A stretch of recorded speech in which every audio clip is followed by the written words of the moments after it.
Beneath the polite laughter of drawing rooms and the glow of the gaslight, Victorian London hid another world entirely, a world that most never dared to speak of, yet everyone knew existed. It was a city that lived two lives, one of marble and manners by day, and one of whispers and shadow by night. Behind heavy curtains and closed doors, countless women survived in ways society refused to acknowledge. This is the story of what it was like to be a Victorian brothel worker, a life shaped by poverty, judgment, and the relentless will to endure. Before we drift too far into the fog of history, take a moment to subscribe to *History for Sleep*. Here, we travel softly through forgotten corners of time, helping restless minds find calm through the rhythm of the past. Leave a comment about what era or hidden story you'd delight to hear next, and tell us when you listen in, whether you're winding down after a long day or already tucked beneath the blankets. Your suggestions help shape the stories that carry others into dreams. In the age of Queen Victoria, appearances were everything. Morality was a public performance, and reputation was currency. Yet behind the polished shoes and grand hats of gentlemen, a parallel economy thrived in the dark, one that society both condemned and relied upon. The women who worked in that world were often invisible in life and forgotten in death, but their stories whisper through the streets, even now, through the fog that rolls over the cobblestones and the lamplight that flickers in the night air. So as you settle in, let the sound of history slow your breath. Let the pace of the past ease your thoughts. We will walk together through narrow alleyways, past the dim glow of tavern signs, into rooms where laughter and loneliness met. This is not a tale of scandal, but of survival, not a story of sin, but of humanity. Now, close your eyes. Listen to the footsteps echoing softly on the wet stones of Victorian London, and let us begin our quiet journey into the world that history tried to forget. London in the mid-19th century was a city of contradictions. Its skyline shimmered with new wealth and ambition. Its streets pulsed with invention and opportunity. But beneath the surface, the gaslights revealed another reality, one that flickered in the margins of respectability. The glow that illuminated the polished shopfronts also cast long shadows over alleyways where the forgotten lived, worked, and dreamed. And among them were the women whose lives unfolded after dark, their footsteps blending with the hum of carriages and the clatter of hooves on cobblestone. To walk through London's West End at night was to see both splendor and sorrow intertwined. There were the grand theaters and music halls, drawing laughter and applause from crowds dressed in silk and velvet. And only streets away, there were lodging houses where the air was heavy with smoke and damp, and the promise of warmth could be bought by the hour. Gas lamps hissed as they burned, throwing halos of light over wet pavements. Figures moved through that mist, some seeking pleasure, others simply seeking a way to survive another night. For many women, life in the capital was an endless balancing act between hunger and hope. The Industrial Revolution had changed everything. It had pulled thousands from the countryside into the city, offering the dream of steady wages and independence. But dreams often dissolved upon arrival. Factories paid pennies, servants were dismissed at a whisper of scandal, and widowhood or abandonment could strip a woman of every security. There were few choices left for those without family or fortune. Some sold flowers, some sold matches, some eventually sold what society called sin. Yet within this hidden world, there was a structure, a hierarchy as rigid as any noble household. Brothels, known in whispers as houses of ill repute, ranged from opulent townhouses draped in velvet to filthy cellars that reeked of gin and despair. Some were managed by shrewd women, former workers themselves, who offered a kind of protection to those within their walls. Others were ruled by cruelty, debt, and exploitation. It was a world of extremes, of fleeting luxury and deep degradation, and most who entered it never expected to stay long. The gaslight softened everything it touched, blurring the line between desire and desperation. To the passerby, a glimpse of a figure leaning at a window might appear alluring, even glamorous. But to the woman herself, each night was a negotiation between danger and survival. The flicker of the lamp became both a signal and a shield, a small claim of existence in a city that would rather pretend she wasn't there. As you picture these quiet streets, imagine the faint hum of the city at rest, the creak of old wood, the murmur of laughter drifting from behind shuttered windows, the steady rhythm of footsteps fading into the distance. The women who lived in this shadowed world were part of the same London that built empires and wrote poetry. But while the city celebrated its triumphs in daylight, their stories belonged to the night. And so, as the gaslight glows dimly in the fog, we will walk further into the heart of this world, to understand the paths that led women here, and the lives they made within its uncertain glow. London was a city that promised opportunity, but for countless women, that promise was more illusion than truth. The road that led to its crowded streets often began far from the capital, in small villages surrounded by fields, where life was quiet, repetitive, and poor. The countryside was changing. Mechanization had replaced much of the work once done by hand, and with every new machine, another family found itself without income. Young women, especially, were encouraged to seek their fortunes elsewhere.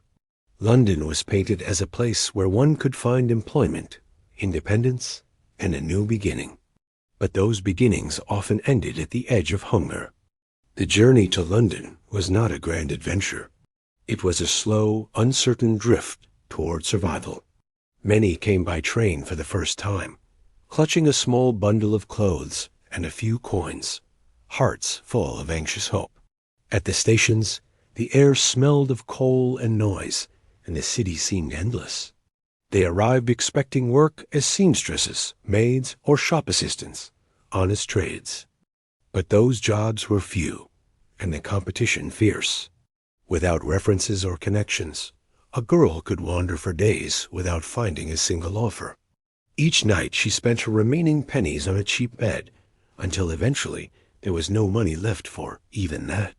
Dismissal was a constant threat for women in service. A broken dish, a rumor, or simply growing too old could mean instant unemployment. A servant's reference letter was her lifeline. To lose it was to lose respectability. And once respectability was gone, few employers would take the risk of hiring her. There was no protection, no appeal, only the silent shame of being turned out. Many such women ended up on the streets, their fine manners and training fading under the strain of cold nights and empty stomachs. Others fell through the cracks of the city's booming industries. In the textile factories, fingers bled from long hours at the looms, and the pay was barely enough to live on. A week of sickness or injury could mean losing everything. The workhouses loomed as grim alternatives, places where the poor were punished for their poverty, made to labor endlessly for scraps of bread and thin soup. For many women, the choice was cruelly simple: endure the workhouse or find another way to survive outside it. And so, under the weight of necessity, some chose the path society scorned, even as it depended on them. There were also stories of deceit, of advertisements in small-town papers that promised good positions in the city, only for the arrivals to find themselves trapped. Recruiters, often women themselves, preyed upon desperation.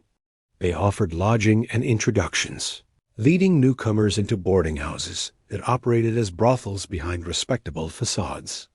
Once inside, the newcomer might be offered a drink, a meal, a bed. The next morning, she would be told she owed a debt. And in the language of that world, debts were not paid in coins, but in submission. Fear, shame, and the loss of reputation locked the door behind her. Still, it would be wrong to imagine every story began in coercion. For some, it was a deliberate choice, a choice made after every other option had failed. A young woman with a sick child, a widow without support, a daughter cast out by her family, could find in that hidden profession a way to feed herself. The streets offered money, however unstable, and a strange kind of independence that respectable work denied. It was dangerous and degrading, but it was also a kind of freedom, one that came wrapped in risk. As the fog rolled through London, the city became a place where faces blurred and stories merged. A girl who once attended church in the morning might be seen standing beneath a lamplight by nightfall, her eyes weary but defiant. No one asked her name. To the passing crowd, she was only part of the scenery, one of the countless figures moving through the city's restless heart. Beneath the surface of judgment, however, was a deep human truth. Each woman had her own story, her own reasons, her own quiet hopes. Some still sent small sons home to aging parents in the countryside. Some dreamed of saving enough to open a little shop or a tea stall. Some simply wanted to survive another winter. Their paths may have led them into the city's darkest corners, but they had not begun there. They were drawn in by the same forces that shaped the Victorian age itself: industrial progress, rigid morality, and the unforgiving pace of change. And so, as night deepened and the last of the gas lamps hissed in the damp air, these women became part of the city's rhythm, both its shadow and its heartbeat. Each carried a story the world refused to hear, a truth buried beneath judgment and fear. And as we follow them further into this hidden world, we begin to see not sinners or saints, but survivors, navigating the unyielding streets of an empire that demanded respectability while feeding on its own hypocrisy. When night fell over London, the city transformed. The respectable world of day, with its carriages, clerks, and church bells, gave way to a second London that belonged to the restless, the poor, and the unseen. It was in this world that lodging houses and brothels became both refuge and trap, places where the city as forgotten women lived their nights and sought shelter from the chill fog that crept through every crack and alleyway. These streets were alive after dark, not with laughter, but with a low hum of survival. In the poorer districts, Whitechapel, Holborn, St. Giles, and the narrow lanes behind Soho, rows of lodging houses stood shoulder to shoulder. Their signs promised beds for a penny, and the air inside was thick with sweat, smoke, and the dampness of too many bodies in too small a space. The walls were thin, the floors sticky, and the smell of gin hung heavy. These houses were more than just a place to sleep. They were crossroads where lives briefly touched before parting again into the fog. For many women, a penny lodging was the closest thing to a home they would know. Some of these women came and went freely, selling flowers by day and seeking shelter by night. Others lived under the eye of a landlady who ruled her small empire with sharp words and sharper instincts. The women called them madams, though the title meant many things. Some madams ran small, shabby houses where a handful of women worked for meager earnings, while others managed elegant establishments that catered to wealthier men, places with velvet curtains, perfumed air, and champagne instead of gin. But beneath the appearances, the same uneasy truth remained. Everything had a price. The madam's role was complex. She could be cruel or kind, protective or exploitative, often all at once. Some had once been workers themselves and understood too well the dangers of the street. They offered food, safety, and a bed in exchange for a share of the earnings. A woman in such a house might have cleaner sheets and better clients, but she also lived under rules: when to rise, when to dress, when to smile. Her freedom was an illusion carefully maintained by necessity. Yet, compared to the brutal cold of the pavements, it was a life that at least offered warmth and walls. In the grander brothels, often disguised as private residences or boarding houses, the contrast between illusion and reality was most striking. A visitor might be greeted by a piano's gentle tune, by soft lamplight and laughter echoing down the staircase. The women wore gowns of silk and lace, their hair piled high, their jewelry glittering faintly in the candlelight. But behind the charm and conversation, behind the painted smiles, there lingered exhaustion and fear. For every night of luxury, there was the unspoken risk of violence, of disease, of debt that could never truly be repaid. For those who could not find a place in these establishments, the streets themselves became their workplace. The city was divided into invisible territories, corners, alleys, and bridges claimed by those who haunted them.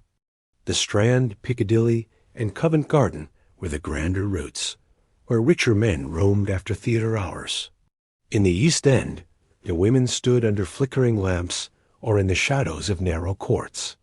Policemen often turned a blind eye, provided they were discreet or paid small bribes. But the threat of arrest was constant. A single complaint from a passerby could mean a night in the station, a fine, or worse, a mark on one's record that followed for life.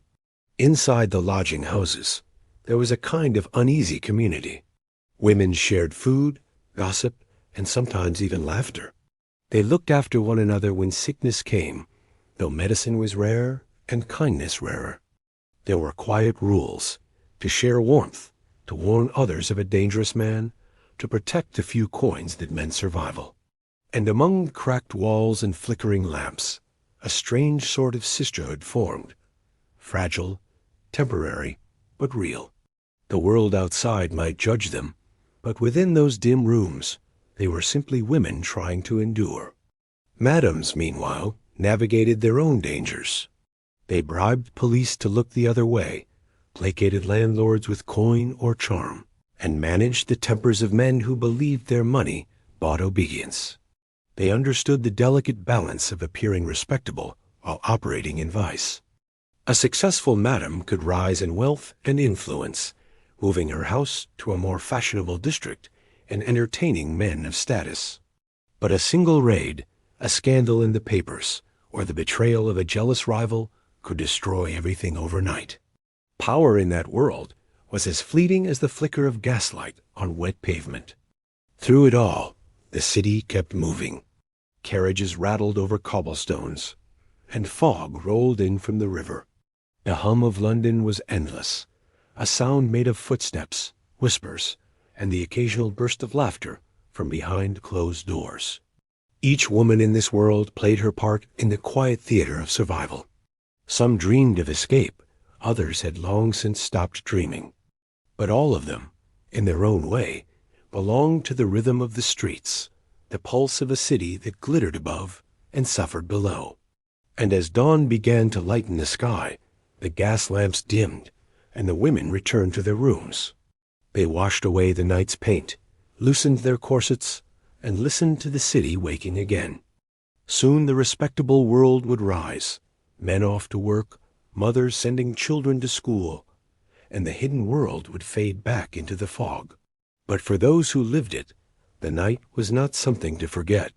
It was their livelihood, their danger, and their truth, a truth the rest of London pretended not to see. In Victorian England, respectability was everything. It was the invisible thread that held society together, a fragile fabric woven from manners, appearances, and moral pretenses. A person's worth was measured not by their kindness or honesty, but by how closely they conformed to the strict codes of behavior that defined the age. For women especially, virtue was considered their most valuable possession, and once lost, it could never be restored.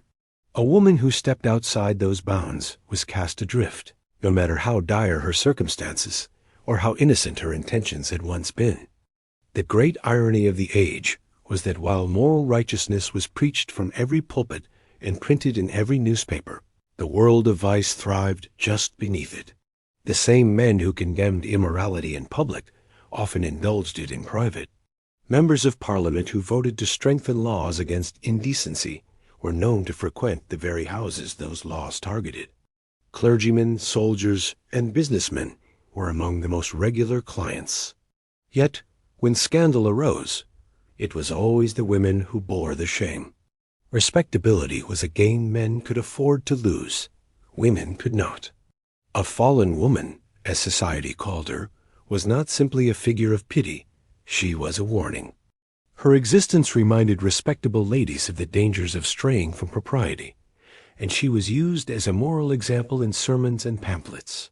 Charitable organizations, often run by well-meaning middle-class women, sought to reform those who had fallen, but their help came with humiliation. A woman might be made to confess her sins before strangers, to promise repentance, to live under strict religious rules. Those who failed to conform to the image of redemption were cast out again, further confirming society's view that they were beyond saving. For many, the idea of ruin began long before any act of defiance. A woman abandoned by her husband could find herself destitute overnight. Divorce was rare, expensive, and scandalous, and the law offered little protection. Employers dismissed women suspected of impropriety, even without proof. Gossip alone could destroy a livelihood. Once reputation was lost, the descent into poverty was swift, and with poverty came judgment. Respectable society turned its back quickly and completely, closing its doors and windows to those who no longer fit its ideals. Meanwhile, the same society that shunned these women depended upon them in silence. Brothels and street workers filled a space that polite conversation never acknowledged, but quietly accepted. Newspapers reported on morality while printing scandalous details of police raids to feed curiosity. Artists painted romanticized scenes of fallen women, their beauty softened by tragedy, as though sorrow made them acceptable to imagine. Even Queen Victoria herself, though fiercely moral, was said to be unaware, or perhaps unwilling to believe, how deeply the trade had entwined itself with her empire as fabric. This double standard was not just social, it was legal. Laws that claimed to protect public decency were used to punish women far more than men. A woman found soliciting could be arrested and publicly shamed, while her client walked free. The notorious Contagious Diseases Acts allowed police to detain women merely suspected of prostitution, forcing them to undergo invasive medical examinations. Refusal meant imprisonment. These laws were justified as public health measures, but in practice, they were instruments of control, reminding every woman that her body was not her own once labeled impure. In polite drawing rooms, the very mention of such women was taboo. They existed in whispers, in the corners of conversations quickly silenced. Yet they were everywhere, glimpsed through carriage windows, passing on the streets, seen but never acknowledged. Respectable ladies might avert their eyes, clutching their shawls tighter, but curiosity often lingered beneath the surface. The presence of these women gave structure to the moral order. They were the shadows against which purity was defined. Without them, perhaps the illusion of virtue would have crumbled entirely. And for those within that shadowed world, respectability was a memory they carried like a ghost. Some still dressed with care, clinging to small habits of gentility. Others hardened themselves against judgment, wearing defiance like armor. The line between condemnation and compassion blurred in the dim gaslight. They were human, daughters, sisters, sometimes mothers, and yet the city reduced them to symbols of sin. The hypocrisy was so deeply woven into the fabric of Victorian life that few even questioned it. The same society that praised charity built wealth upon exploitation. The same men who spoke of chastity in Parliament were whispered about in the back rooms of brothels. For the women who lived within that contradiction, the knowledge was bitter. They understood the truth too well, that morality in their age was not about goodness, but about appearances. And so, as the city turned its gaze away, these women carried on, unacknowledged but indispensable. They moved through the fog like shadows of their former selves, walking between the worlds of respectability and ruin. Their stories, though seldom told, reveal the uneasy heartbeat of Victorian London, a city that built its grandeur upon silence, its order upon hypocrisy, and its moral certainty upon the backs of those it refused to see. For all its grand facades and glittering wealth, Victorian London was a city built upon survival. Every penny mattered, and every moment without one was a quiet descent toward hunger. For women working within the city's hidden trade, economics governed everything, from where they slept, to what they ate, to whether they lived through the next winter. Morality might have been the talk of the day, but money was the reality of the night. A single coin could mean the difference between a bed in a warm room and a night spent walking until dawn to keep from freezing. A penny bought stale bread. A few shillings could buy gin strong enough to dull the mind and the memory. The economics of survival were brutal and unrelenting. For the women in the brothels, the lodging houses, and the streets, life was not measured in days, but in the number of nights one could afford to endure. The hierarchy within the trade was as rigid as the class system of the society above it. At the top were the women who worked in high-class establishments, the parlor houses in fashionable districts like Mayfair or St. James's. These houses catered to wealthy men, sometimes even titled gentlemen, who could afford discretion and luxury. The women there were often dressed in silk gowns, their hair adorned with jewels, and their rooms furnished with velvet curtains and mirrors. They earned far more than their counterparts on the street, enough to buy fine clothes, perfume, and the illusion of comfort. Yet even at this level, independence was rare. Much of their earnings went to the madam, to servants, to dressmakers, and to the constant costs of maintaining appearances. A woman might appear prosperous, but few managed to save enough to escape the life entirely. In the middle tier were the women who worked in modest houses, smaller establishments often run by a single madam with just a few girls. Their clients were clerks, soldiers, sailors, and men of modest means. These women earned little more than enough to survive, often working long hours for uncertain pay. Many of them lived in debt to the madam, who provided food, lodging, and clothing, all at inflated prices deducted from their earnings. The debt ensured that leaving was difficult, sometimes impossible. And while violence from clients was not common in the finer houses, in the poorer ones it was an ever-present risk. At the bottom were the women who worked the streets. They had no madam, no protection, no walls to keep out the cold. Their income was irregular and often barely enough to live. Some charged a few pennies, others only a crust of bread or a drink of gin. They slept in doorways, under bridges, or in common lodging houses where a space on a shared bed might cost a penny. Each night was a negotiation, not just with clients, but with hunger, fatigue, and the elements. The city itself became both their shelter and their danger. Despite the misery, there was a kind of commerce that bound this world together. Pawnbrokers profited from desperation, trading coins for trinkets or bits of clothing. Gin shops thrived on the need to forget.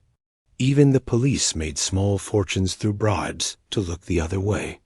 The system fed upon itself, ensuring that poverty remained profitable for those who stood just outside of it. Every shilling that passed through a woman's hand passed swiftly on to another, a landlord, a pawnbroker, a constable, or a keeper of cheap beds. There were moments, too, of brief fortune. A kind client might offer a small gift, a ring, a shawl, a handful of coins. Some women became adept at saving, hiding their money in secret places or entrusting it to a friend. A few dreamed of opening tea rooms or dress shops, small havens of respectability where they might one day retire. But the dream rarely lasted. Illness, theft, or betrayal often swept it away. The city had a way of reclaiming what it gave, and the margin between hope and despair was always thin. For those working in brothels, the economics extended beyond money to power. The madam controlled who could work, what they could charge, and when they could rest. Her word determined who was favored and who was dismissed. A kind madam could mean relative safety. A cruel one could mean ruin. Yet the madam, too, was often bound by the same chains: rent, bribes, and the need to maintain appearances. Even at the top, the system was designed to consume itself. Charitable reformers often misunderstood these realities. They believed that moral lectures and religious instruction could lift women from vice, but few offered real alternatives. Factories refused to hire those with tarnished reputations, and domestic service demanded references no one would provide. Without legitimate work, survival meant returning to the very life reformers condemned. The cycle repeated endlessly, generation after generation, each woman caught in the same trap of necessity disguised as choice. The economics of survival shaped everything: the alliances formed in the lodging houses, the rivalries on the streets, the quiet bargains made in candlelight. Each woman became her own accountant, measuring safety, hunger, and shame in careful balance. And though society looked down upon her, she often knew more of its workings than those who judged her. She understood what it meant to live by the value of a single coin, to trade dignity for another day, and to keep breathing when everything around her whispered that she shouldn't. As night deepened over London, the city hummed with transactions both visible and hidden. The gas lights flickered, the taverns emptied, and the streets filled with the soft rhythm of footsteps, the endless commerce of survival. And somewhere, behind shuttered windows, another woman counted her coins, listening to the faint sound of laughter below, and wondered how much longer she could keep her place in a world that had already decided her worth. Not all brothels in Victorian London were the same. Some stood proudly in the city's most fashionable districts, their curtains drawn tight against the night, their windows softly glowing with lamplight. Others hid in the alleys of Whitechapel or the damp basements of Southwark, where the air reeked of mildew and gin. Between these extremes existed a vast spectrum of houses, each reflecting the social ladder of the age, where even vice had its own hierarchy. A woman's fortune, and often her fate, depended on which side of that hierarchy she found herself. In the grand houses of the West End, the life of a brothel worker could seem, at first glance, almost enviable. The furnishings were opulent: velvet drapes, polished mirrors, and chandeliers that threw soft golden light over rich carpets. The clients were gentlemen of means, officers, politicians, foreign visitors, and wealthy merchants. They paid handsomely for discretion and refinement. The women who worked there were carefully chosen, often for their appearance, grace, or ability to converse intelligently. They were trained to play the role of the perfect companion, witty, attentive, and alluring without ever appearing coarse.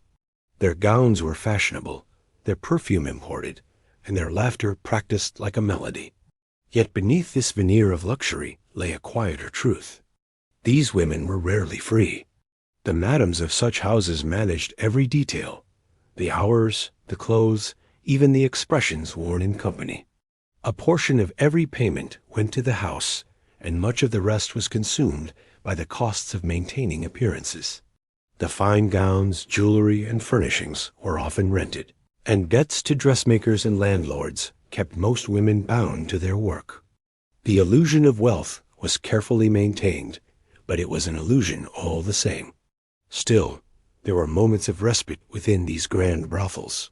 Meals were served in elegant dining rooms. Musicians played softly in the evenings. And there were even rules of decorum: no drunkenness, no violence, no vulgar displays. Clients were expected to behave like gentlemen, and many did, at least while the wine flowed and the doors were closed. The women became skilled in conversation, learning snippets of politics, poetry, and fashion that gave them an air of sophistication.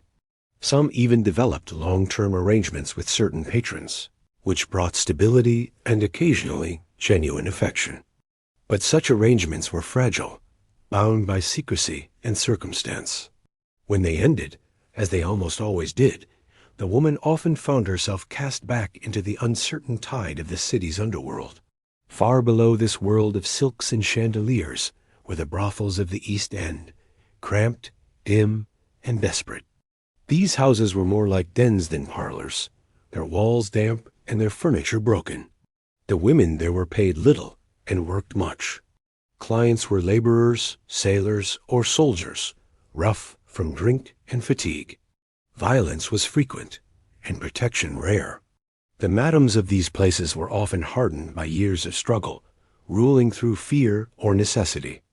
The air smelled of sweat, tobacco, and despair. There was no illusion of glamour here, only the stark business of survival. Between the two extremes were countless small houses scattered throughout the city. Some were run quietly by widows or women who had once been workers themselves, offering a semblance of safety and routine. Others existed only for a season, shut down by police raids or local outrage, only to reopen elsewhere under a new name. The city authorities tolerated this unspoken trade so long as it stayed out of sight. Respectable neighborhoods protested when houses appeared nearby, forcing the trade to migrate from street to street, ever shifting but never gone. The interiors of these houses told stories of contrast. In one, carpets muffled footsteps as laughter drifted from behind gilded doors. In another, floors creaked beneath weary feet, and rats scurried through the shadows.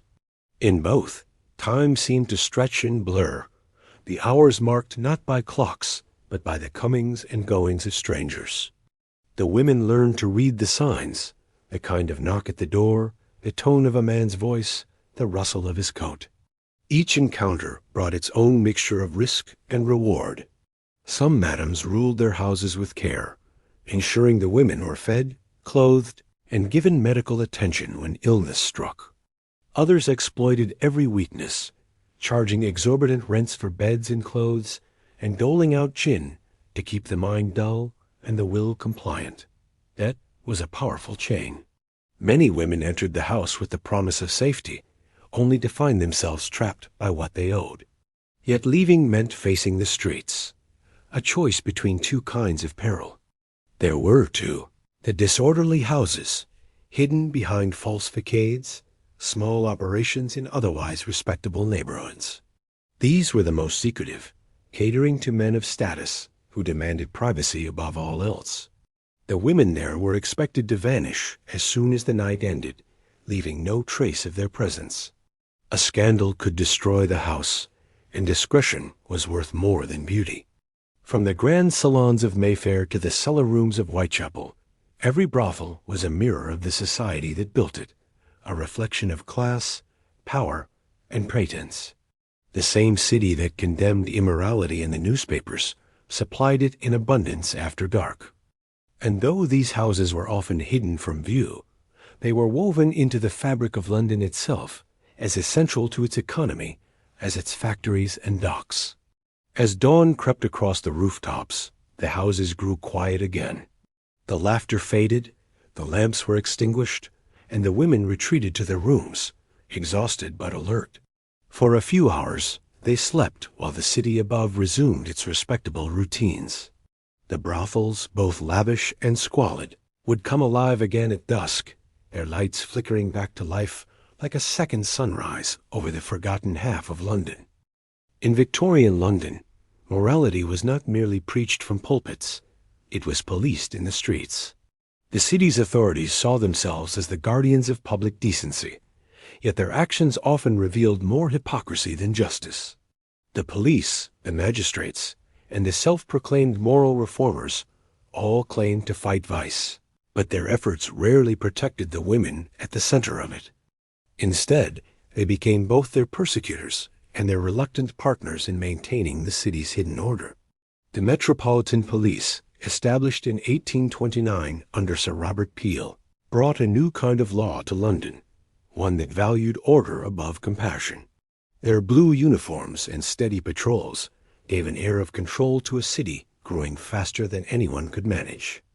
But when it came to the brothels and the women who worked in them, the police faced an impossible contradiction. The trade was illegal, yet omnipresent.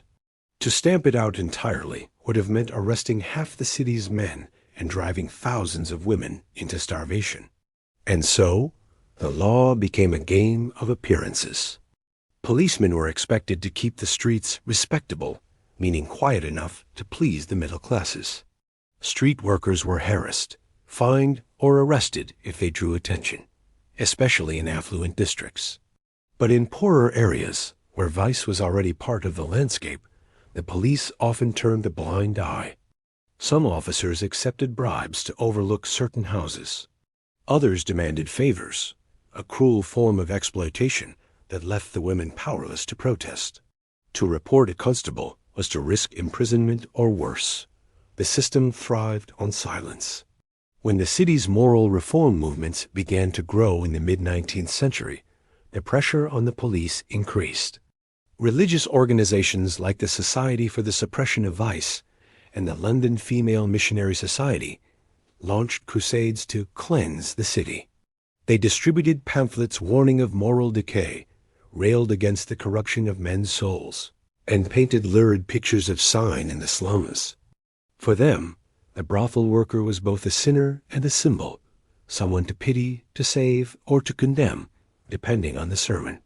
But rarely was she seen as human. Some reformers were sincere in their compassion.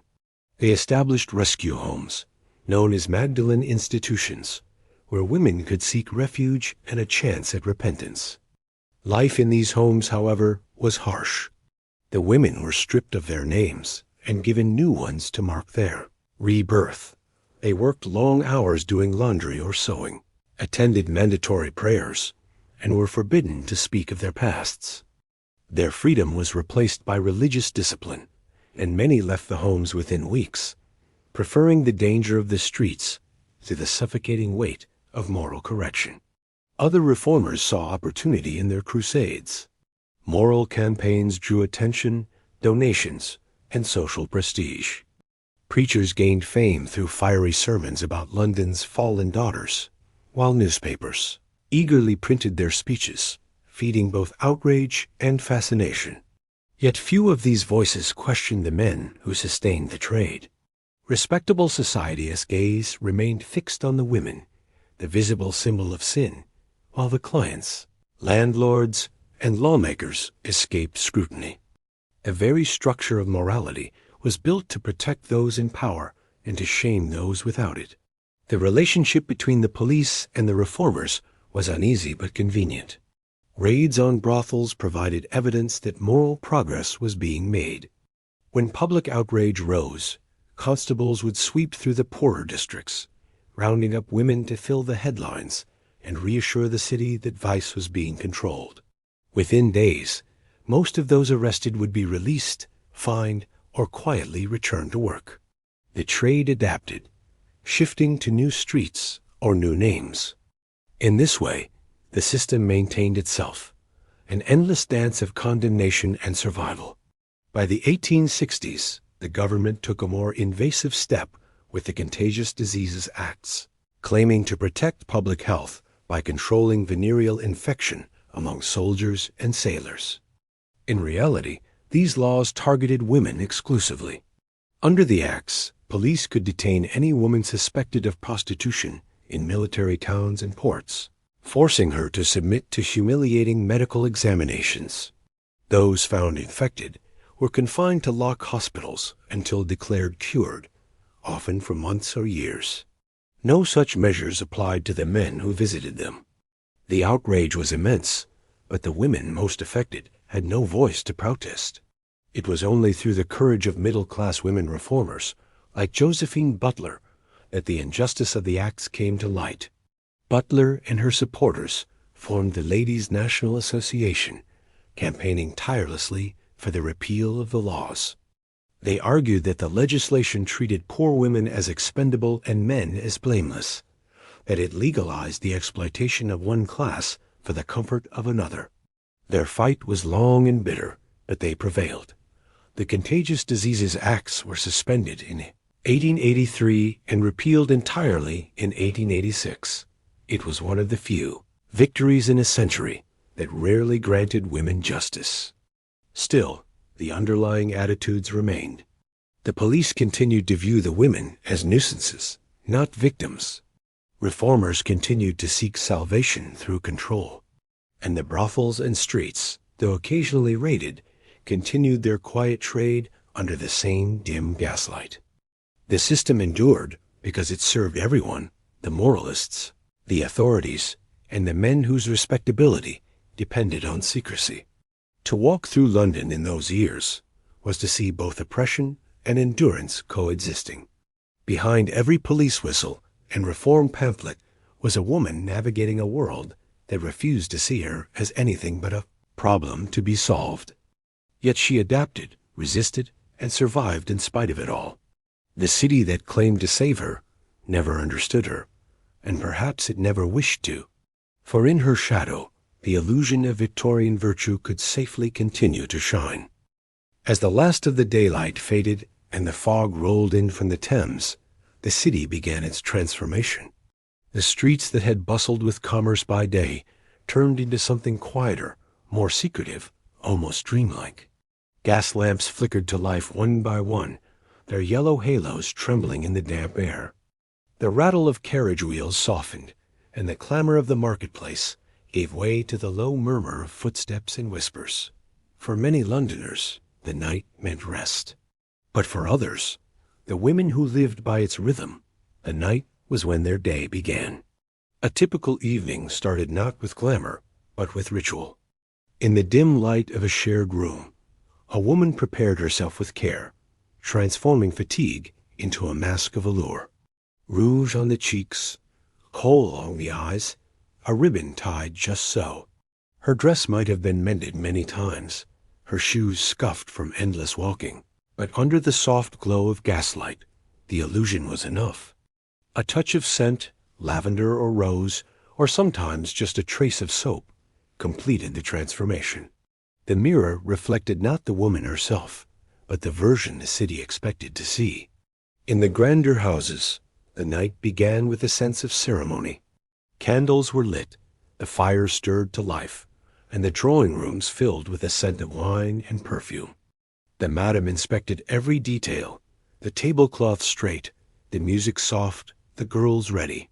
Clients arrived in carriages, their coats gleaming with rain, their laughter echoing in the hallway. For the women, it was performance. They smiled, poured drinks, listened with feigned interest to stories of business or politics. They learned how to flatter without sincerity, how to laugh without amusement, how to appear enchanted by men whose names they would forget by morning.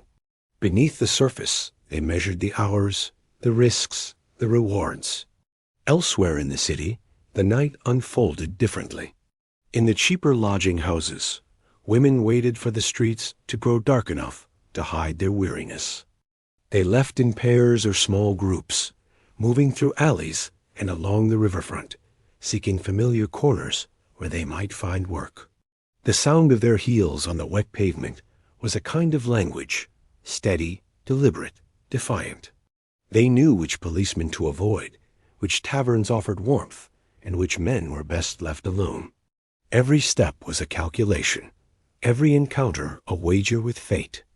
Some nights were slow, filled with endless waiting beneath the flickering gas lamps.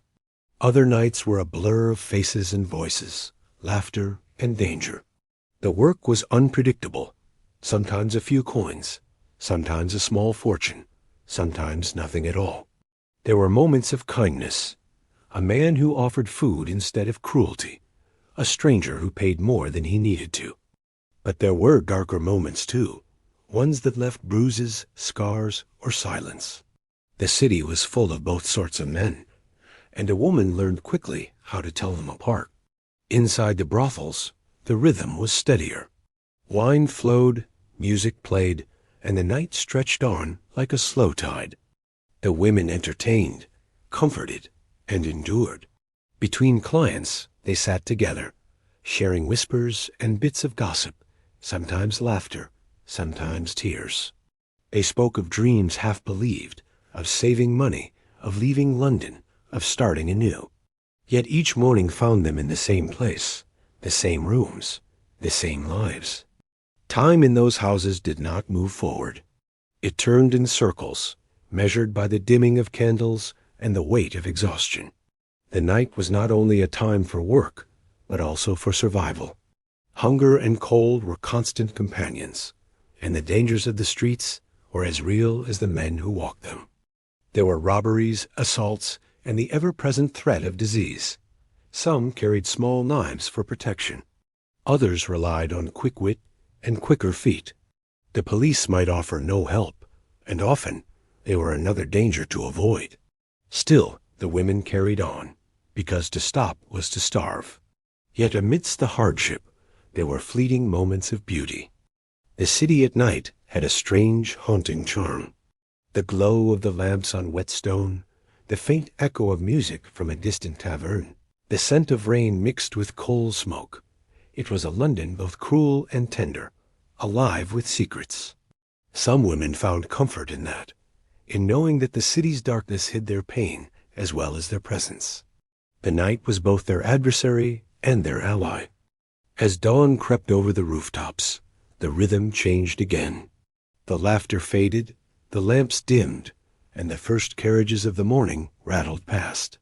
Women returned to their lodgings, their faces pale, their dresses rumpled, their steps heavy. They washed away the traces of the night, brushed out their hair, and lay down to rest while the city awoke. The same streets that judged them by day would forget them by noon. A night's work in Victorian London was not a tale of romance or sin, as the newspapers liked to suggest. It was a quiet act of endurance, the art of surviving one more night, of finding warmth where none was promised. For those who lived it, the darkness was not something to fear. It was simply where life continued, unseen and unspoken, under the steady hum of the gaslight. To understand the life of a Victorian brothel worker, one must also look at those who came knocking at her door. The clients were as varied as the city itself, men of every class and character, from the grandest aristocrat to the humblest laborer. Each carried his own story, his own desires, his own reasons for seeking the company of women who lived beyond the pale of respectability. Their visits revealed as much about the contradictions of Victorian society as any law or sermon ever could. In the upper echelons of London, the brothels that catered to the wealthy were discreet, refined, and often lavishly decorated. Their visitors arrived by carriage, their coats buttoned high, their hats pulled low.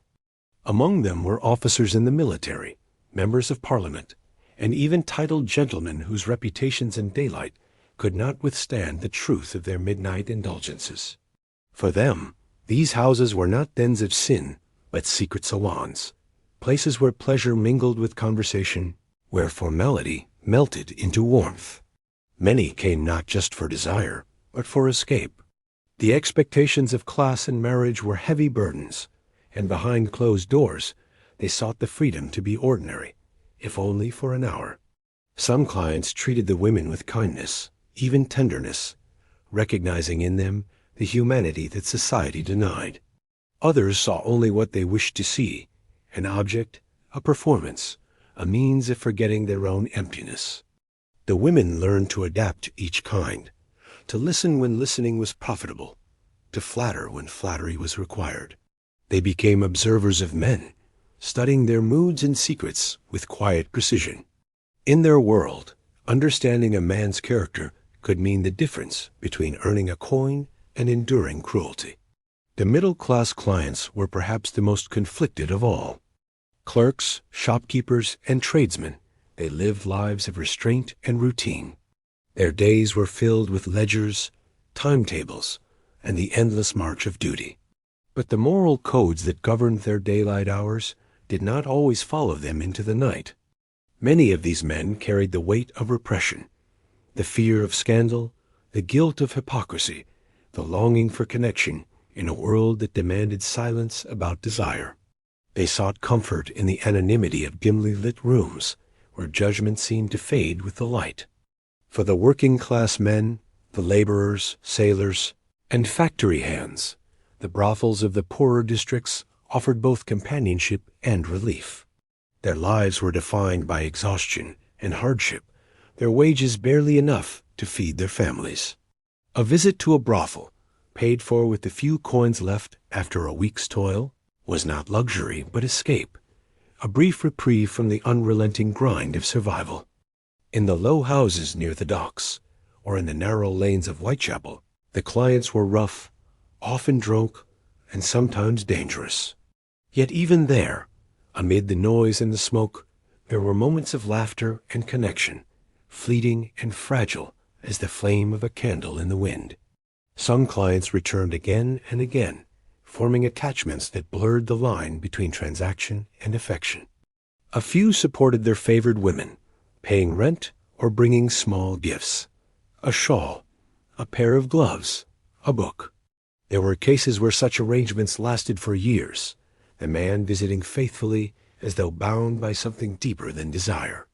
But these bonds were always uncertain, shadowed by the imbalance of power.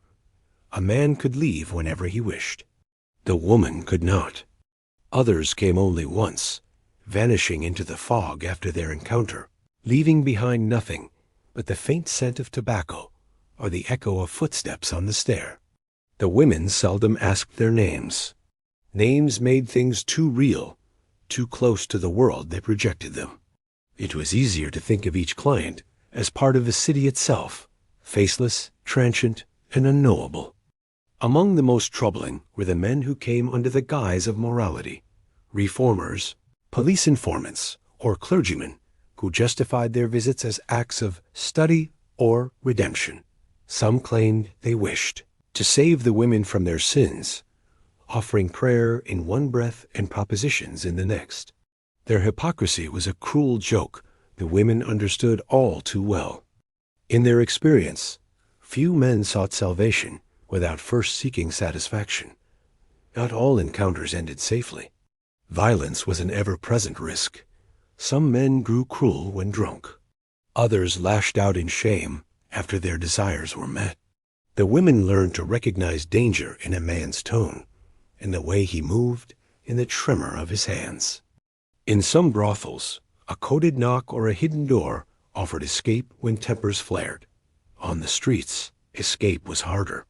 Many carried small knives or heavy pins concealed in their skirts, not weapons of vengeance, but of survival. Despite the darkness, there were rare glimpses of humanity. A man might speak softly of his loneliness, of a wife lost to illness, of a life that had not turned out as he hoped. For a few brief moments, two lives intersected without judgment, bound not by desire, but by the quiet recognition of shared sorrow. These moments did not last, but they left their mark. The clients of Victorian London, whether noble or nameless, were bound together by the same contradiction that defined the age.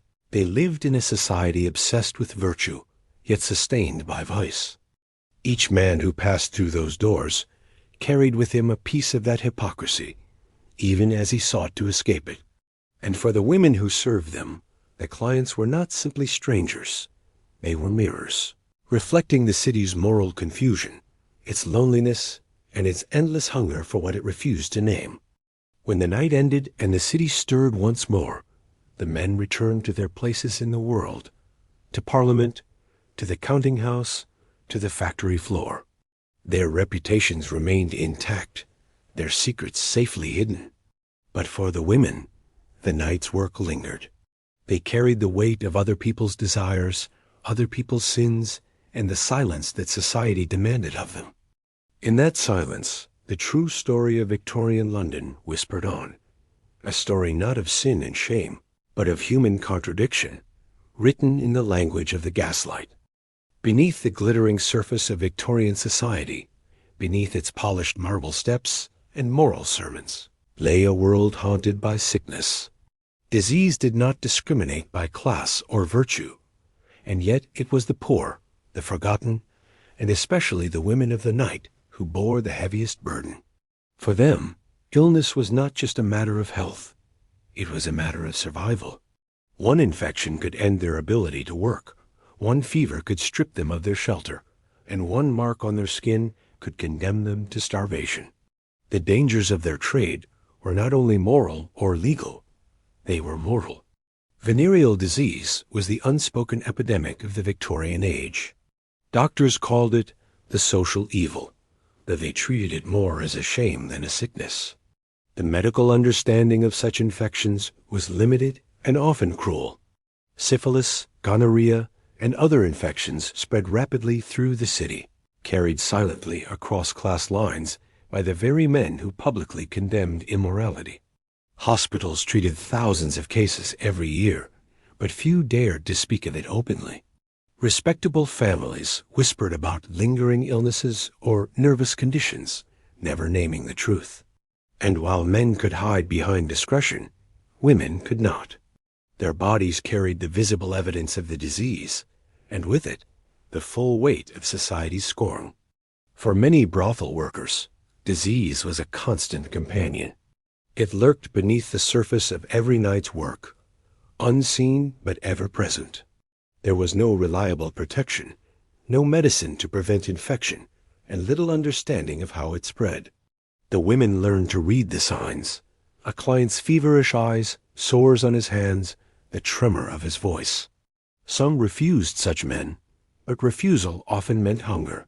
Others relied on home remedies, herbal mixtures, vinegar washes, and tonics sold by street chemists who promised cures for a few pennies. These so-called remedies did little except offer false hope. The pain returned, the fever deepened, and the body slowly weakened.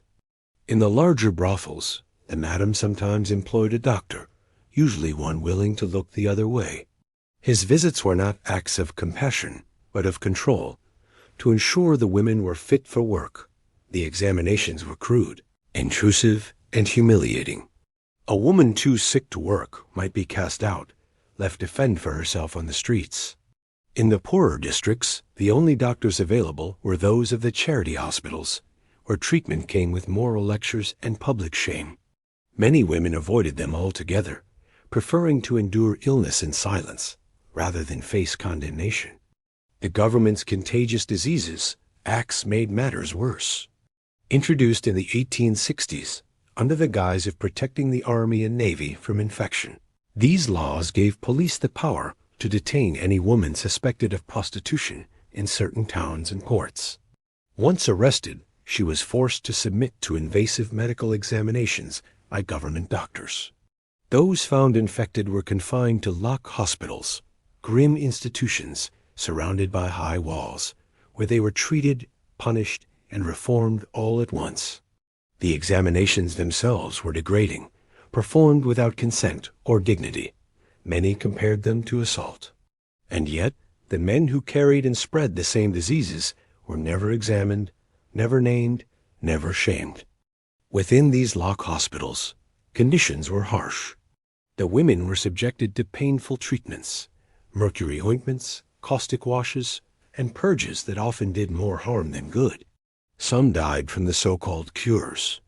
Others recovered only to find themselves unemployable, their names blacklisted, their bodies scarred. The system that claimed to protect society from disease instead institutionalized cruelty, reinforcing the belief that women's suffering was the price of men's pleasure. Outside the hospitals, other dangers waited. Violence was a part of nightly life. Some clients turned brutal without warning. Others carried knives or used their fists. The police rarely intervened unless a death occurred, and even then, the blame often fell upon the victim. There were no laws to protect these women from assault, only laws to punish them for existing. The city's streets, already perilous in daylight, became far more treacherous after dark. Many women walked together for safety, forming small groups that looked out for one another, sharing warnings about dangerous men. In the absence of protection from the law, they built their own fragile systems of care. Disease and danger blurred together, each feeding the other. The constant fear of illness made some turn to gin for comfort, and the drink, in turn, made them more vulnerable to both infection and violence. It dulled pain but also memory, numbing the harshness of their reality. The city's reformers called it sin. The women called it medicine. Despite everything, there were moments of resilience. Some women sought out sympathetic doctors, rare men who treated them with respect and discretion. Others turned to midwives and herbalists, women who passed down quiet knowledge of healing. There was an underground network of care among the forgotten, built not on judgment, but on necessity. In the hidden rooms of lodging houses, women treated one another's fevers, shared food, and whispered comfort in the night. Compassion, though scarce, still survived. The threat of disease hung over every aspect of life in the trade, but it also revealed the deepest hypocrisy of the Victorian world. The same society that demanded purity from women denied them the means to protect it. The same laws that claimed to defend public health punished only those who had the least power to resist. The real sickness was not in the body, but in the moral blindness of a city that saw suffering and called it justice. As the lamps burned low and the first light of morning crept across the rooftops, the city stirred again, respectable London awakening while the shadowed world retreated into silence. And in that silence lay a truth no doctor could diagnose, that behind every whispered scandal, every sermon on virtue, there was a woman's story of pain, endurance, and a fight to live one more day. Among the many dark legacies of Victorian London, few reveal the cruelty of its social order more clearly than the contagious diseases. Acts. Passed under the pretense of protecting public health, these laws stripped women of their dignity, their rights, and in many cases, their lives. They were designed by men who believed they were preserving morality, yet their enforcement exposed the deep hypocrisy and inequality that defined the age. To the women they targeted, these acts were not laws of medicine. They were instruments of control. The first Contagious Diseases Act was passed in 1864, followed by amendments in 1866 and 1869. The laws were initially applied in garrison towns and naval ports such as Portsmouth, Plymouth, and Chatham, places where the government feared that infection among soldiers and sailors could weaken the strength of the empire. Under these acts, any woman suspected of being a prostitute could be stopped by the police, arrested without formal charge, and forced to undergo a medical examination. If she was found to be diseased, she could be confined in a lock hospital for months, even years, until doctors deemed her clean. Refusal to comply meant imprisonment with hard labor. No warrant, no trial, and no defense were required. The suspicion of immorality was enough. The injustice was staggering. The laws assumed that women alone were responsible for the spread of disease, as though men were merely its victims. The same soldiers and sailors who carried infections home to their wives were exempt from scrutiny. The legislation created, in effect, two classes of women, the respectable and the condemned, and gave the state power to decide which was which. A single accusation from a policeman could destroy a woman's life. Even those who had never sold their bodies could find themselves detained if their poverty or appearance invited suspicion. Respectability, once lost, could never be reclaimed. The medical examinations themselves were acts of violence. Women were subjected to invasive procedures performed without consent, often in unsanitary conditions. The experience was humiliating and terrifying. Many who endured it described the process as a kind of assault, one sanctioned by the state. Those who were found infected were confined to hospitals that were more like prisons. Inside, they were treated not with compassion, but with contempt, subjected to painful and experimental treatments, their movements restricted, their letters censored. Some died within those walls, their names unrecorded, their graves unmarked. For a time, the acts went largely unchallenged. Many in Parliament considered them necessary, and the public, steeped in moral double standards, accepted the reasoning that fallen women had brought it upon themselves. But beneath the surface, anger was growing. It came first from those who saw the cruelty firsthand, nurses, doctors, and missionaries who worked in the hospitals and lodging houses. Then, in 1869, a movement began that would change everything. It was led not by men, but by women. Josephine Butler, a formidable and compassionate reformer, emerged as the voice of resistance. Outraged by the injustice of the acts, she founded the Ladies' National Association for the repeal of the Contagious Diseases Acts. Butler argued that the laws institutionalized the sexual double standard, punishing women for the sins of men and granting the state authority over their bodies. She traveled across Britain, giving speeches that shocked polite society, speaking openly about topics that most refused even to name. Her courage drew both admiration and scorn. Newspapers called her hysterical, immoral, and unfit for public life, yet she persisted. The campaign for repeal was relentless. Women from all classes joined the movement, teachers, writers, and even some aristocrats who risked their reputations for the cause. They organized petitions, wrote pamphlets, and confronted Parliament directly.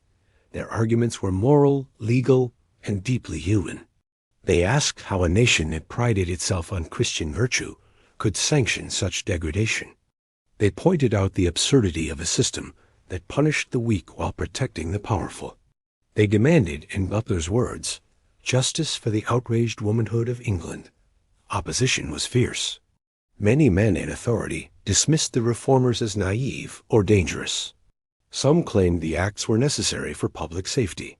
Others insisted that the women affected were beyond redemption. The medical establishment largely defended the laws, arguing that discipline and control were essential to prevent disease. Yet despite the resistance, the voices of the reformers grew louder. Their meetings drew crowds, their petitions gathered tens of thousands of signatures, and slowly the public conscience began to shift. By the early 1880s, the government could no longer ignore the pressure. Reports showed that the acts had failed to reduce disease, and growing public outrage made their continuation untenable. In 1883, the compulsory examinations were suspended, and by 1886, the acts were fully repealed. It was a rare and remarkable victory, not only for the women directly affected, but for all who believed that justice should not depend on gender or class. The repeal marked one of the earliest triumphs of the feminist movement in Britain, proving that collective protest could challenge even the might of the empire. Yet, though the laws were gone, the damage remained. Thousands of women had been imprisoned, violated, and forgotten. Their suffering was not erased by repeal. It lingered in the silence of the city's hospitals and graveyards. And while the reformers had won the battle, the war against hypocrisy continued. The same double standards persisted: men forgiven, women condemned, sin tolerated, suffering ignored. The story of the Contagious Diseases Acts is more than a chapter in history. It is a mirror held up to the Victorian soul, reflecting the fear, control, and moral contradiction that defined an age obsessed with purity but unwilling to confront its own corruption. For the women who lived under those laws, their resilience was not just survival, it was resistance in its purest form. They endured humiliation and injustice with a strength that history too often forgets. And so, as the lamps of London flickered once more against the fog, the echoes of their defiance lingered, quiet, persistent, and unyielding. Their struggle had revealed the truth beneath the empire's polished surface, that no law, however justified by virtue, can stand forever when built upon the suffering of the powerless. In the Victorian age, religion ruled not only the churches but the conscience of the empire. It seeped into every conversation, every judgment, every notion of virtue and sin. The brothel workers of London, though scorned and excluded, lived beneath the same shadow of faith as the rest of society. Their lives were marked by sermons they no longer heard, hymns they no longer sang, and a promise of salvation that always seemed to exclude them. Religion for them was both a weapon and a whisper, a force that condemned them by day and offered faint hope by night. The Victorian Church preached redemption, yet rarely practiced it where it mattered most. Clergymen filled their pulpits with fiery warnings against fallen women, declaring them lost to sin and shame. Their words echoed through the city like cold judgment, reaching even the narrowest alleys where the condemned lived and worked. But the same men who thundered about purity from their pulpits were often silent on the poverty, violence, and inequality that pushed women into that life to begin with. For many, the church's compassion stopped at the chapel door. Still, there were some who sought to bridge that divide, reformers who saw not sin, but suffering, not scandal, but sorrow. These were the missionaries and charitable women who ventured into the poorest quarters, bringing food, blankets, and words of comfort. Their mission houses offered temporary refuge, a bed, a meal, a prayer. But they also brought rules, repentance, and the expectation of transformation. A woman could be forgiven, yes, but only if she renounced her former life completely, obeyed strict codes of conduct, and submitted to moral supervision. Redemption came at the price of freedom. The most famous of these institutions were the Magdalene homes, named after Mary Magdalene, a biblical figure long, and often wrongly, portrayed as a reformed prostitute. These homes promised salvation through labor and piety. The women within worked long hours at washing, sewing, and mending, earning little or nothing. Their days began with prayer and ended with silence. They were not permitted to speak of their pasts or to leave without permission. Their names were changed to symbolize their rebirth, but for many, the new name felt like another form of erasure. The world they entered was one of discipline, not compassion, a place where forgiveness was conditional and repentance perpetual. Some women endured it because they saw no other choice. The streets were dangerous, the brothels cruel, and the Magdalene homes at least offered a roof and food. Others found genuine comfort in religion, discovering peace in the quiet rhythm of prayer and work. A few even became devout believers, dedicating the rest of their lives to charity and service. But many more fled when they could, their spirits suffocated by the very institutions meant to save them. To those women, the talk of redemption felt hollow. Another way for society to exert control over bodies it had already condemned. Yet not all reformers were bound by the rigidity of dogma. Figures like Josephine Butler approached the issue not from moral superiority, but from empathy. Butler's Christian faith inspired her to see the women as victims of injustice rather than sinners. She entered the brothels, spoke with the women directly, and listened to their stories, a radical act for a woman of her class. Her faith did not demand their shame, but affirmed their humanity. To her, redemption was not about repentance, but about restoration, restoring dignity, agency, and hope to those whom society had cast out. Her approach was rare, but it marked a shift in the way compassion could be expressed, not through control, but through understanding. In time, this idea began to influence broader social reform. The late Victorian period saw the rise of secular movements focused on poverty, labor, and women's rights.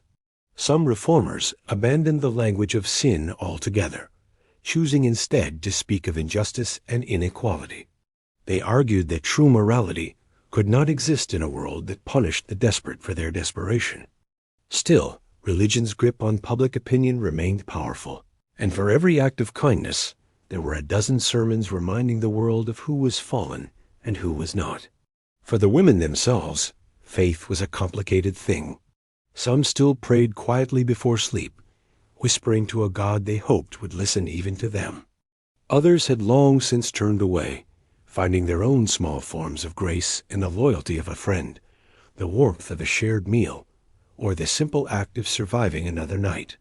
Salvation, they knew, did not come from the heavens, but from one another. In a world that offered them neither justice nor mercy, they created their own quiet religion of endurance. When illness struck or age crept in, some returned to the churches seeking peace. A few found it, kind priests who listened, charity sisters who cared for them without judgment. But many were turned away, their presence unwelcome among the pews of the respectable.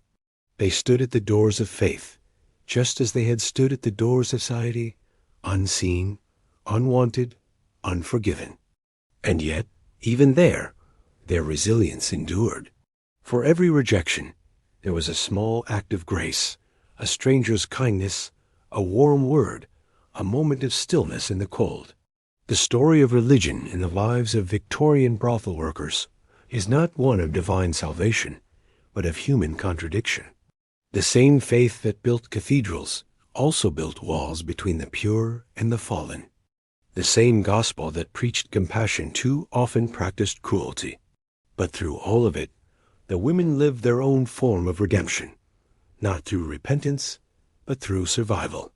They bore the weight of society's judgment and still managed somehow to carry on.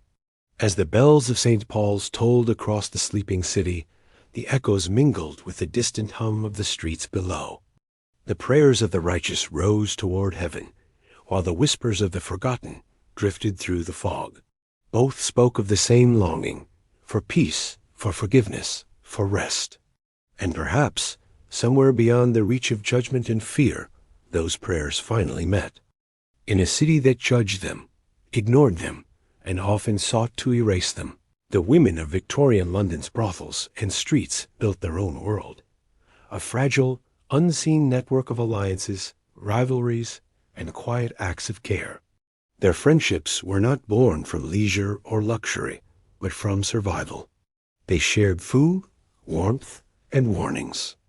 They mourned together when one of their own vanished, and they celebrated small victories, a lucky night, a kind client, a few coins saved. In a world where almost everyone took from them, they gave to each other what little they had left, understanding. The bond between women in that life was complex, as complicated as the lives they led. Rivalry and affection often existed side by side. In a brothel, competition was constant, for clients, for the madam's favor, for a better room or a better dress. A harsh glance or a whispered insult could spark tension, but just as quickly, kindness could follow. They quarreled and reconciled like sisters who knew they would need one another again tomorrow. The house itself was like a family, not one born of love or blood, but of circumstance. Each woman had her role, her secrets, her fears. Together, they created an unspoken rhythm that allowed them to endure the passing nights. Among those who worked the streets, the connections were even more vital. The dangers were too great to face alone. Women formed small groups, walking together at night, watching for police or violent men, and sharing what they earned when fortune favored one over another. There was a quiet code: never leave a friend alone in the cold, warn others about a dangerous client, split the cost of a bed when neither could afford it alone. These were acts of trust born from necessity, yet they carried a deep humanity. In the harshness of the city, kindness became a kind of rebellion. In lodging houses, where dozens shared a single space, the bonds were looser, but no less real. Women comforted the sick, offered sips of gin to dull pain, or pooled their pennies to buy bread. They combed one another's hair, mended one another's clothes, and spoke softly of dreams: a small cottage by the sea, a child taken in by kind strangers, a life without fear. These dreams, though fragile, gave them something the city could not take: hope. In those shared whispers, there was a sense of belonging, however temporary. Of course, not all relationships were gentle. The same hunger that united them also divided them. Jealousy ran deep when survival depended on the attention of men or the favor of a madam. Some betrayed others for a handful of coins or a better place to sleep. Some stole from their friends or spread gossip that led to ruin. Trust was precious and easily broken. Yet even betrayal was often born from desperation, not malice. Poverty warped everything: friendship, morality, even self-respect. It taught them to guard their hearts, even as they longed for connection. In the finer houses, where the women wore silks and pearls, the dynamics were subtler. They competed for wealthy clients who might offer security or gifts. Alliances formed and faded according to fortune. Behind polite smiles, envy simmered. But in the quiet hours after the last guests had gone, these same women sometimes sat together, before the dying fire, sharing stories of their childhoods. A country garden, a lost love, a mother's voice remembered faintly through the years. In those moments, the pretense fell away, and what remained was the shared understanding of what it meant to be forgotten by the world. The madams themselves played an important role in shaping these relationships. Some encouraged rivalry, believing it kept the women obedient. Others fostered loyalty, knowing that harmony brought stability. A few genuinely cared for the women in their charge, protecting them from violence, lending money, even arranging marriages for those who wished to leave. But power always tilted one way, and kindness was never without cost. The women learned to read between the lines of every gesture, every offer, every smile.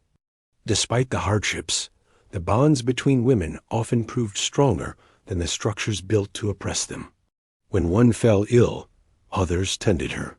When one disappeared, they asked after her in hushed tones. When one died, and many did, her companions scraped together enough coins for a simple burial, refusing to let her be forgotten. These acts of remembrance were small but profound.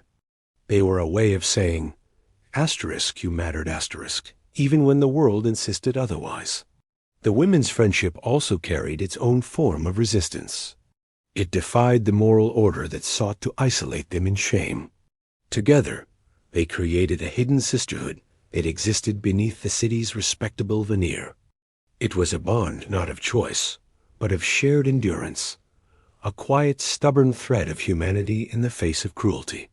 The newspapers never spoke of it, the reformers never saw it, and the police never cared to understand it.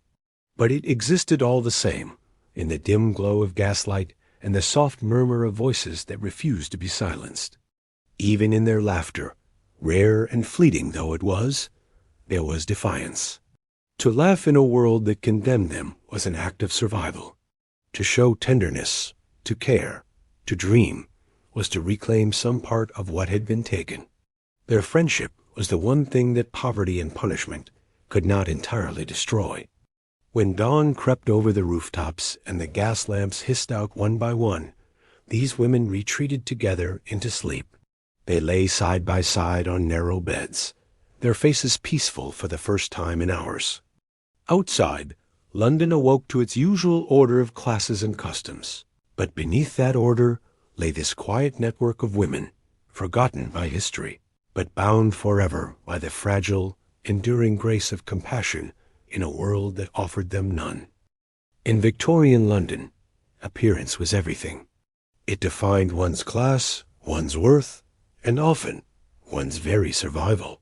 For women of the brothels and the streets, fashion and beauty were not luxuries. They were tools, armor, and masks. In a world that judged them by sight alone, every ribbon, every curl, every trace of perfume became a part of their identity. To be beautiful was to be seen. To be seen was to survive. Yet behind the painted faces and polished smiles lay the weary truth of what that beauty cost. The streets of the city at night were lined with women who turned the art of appearance into a form of self-preservation. Their clothes were chosen not merely to entice, but to signal, to stand out in the dim glow of the gaslight, to attract attention without inviting danger. The color red was common, a bold, defiant shade that could be seen even through the fog. Others wore pale blues or creams to suggest youth and innocence, or dark hues to disappear into the night when needed. Fabrics ranged from velvet and lace in the grander houses to coarse cotton and faded silk among the poor. Many of these garments were second-hand, bought from pawnbrokers or passed down from others who had fared slightly better. Every stitch told a story of endurance. In the more luxurious establishments, fashion became a kind of performance. Madams required their women to dress in gowns modeled after high society, corseted bodices, full skirts, and delicate gloves. Jewelry, often imitation, glittered beneath candlelight. Hair was styled in elaborate curls or swept up with ribbons and combs. A woman's appearance reflected the house's reputation. Elegance suggested refinement, and refinement attracted wealthy clients. Some women even hired seamstresses or milliners on credit, hoping that one fine gown might bring in a fortune to pay off their debts. The illusion was everything. Beneath the silk and pearls, hunger often waited, but the illusion had to hold. Makeup, though frowned upon by respectable society, became a signature of the trade. A touch of rouge on the cheeks, a hint of kohl around the eyes, a dab of perfume. These were acts of transformation. The women called it putting on their face. It was not simply vanity, but ritual, the moment they stepped out of their private cells and into the roles demanded of them. They learned how to apply it subtly, to mimic natural beauty under the soft haze of gaslight. Too much paint invited ridicule. Too little invited invisibility. Balance was key. Their art was to appear effortless while concealing exhaustion, fear, and years of weariness. Hair, too, was a symbol of identity and power.